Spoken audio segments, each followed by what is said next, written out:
Hey guys, I hope you enjoyed my video. That is how I make my flaxseed gel and also how I do a quick retwist.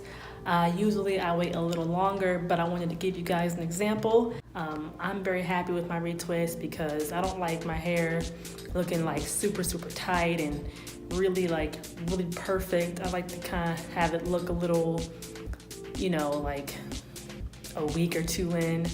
I don't know, that's just me. I don't like making it look too perfect, and I don't like to make it like nice and neat. I kind of want to have it look, you know, like I've been wearing my hair for like this for a while. Kind of like when you do like a twist out on natural hair, you know, you like the second day hair, third day hair better than the first day. So that's kind of how I like my hair. I like my hair to look, I guess, worn. Here's how my hair is looking.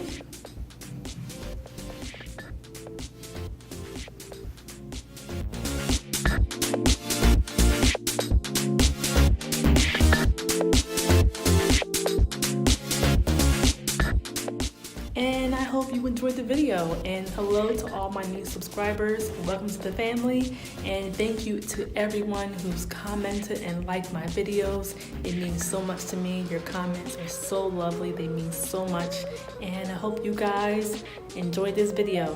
Thanks. See you in the next one.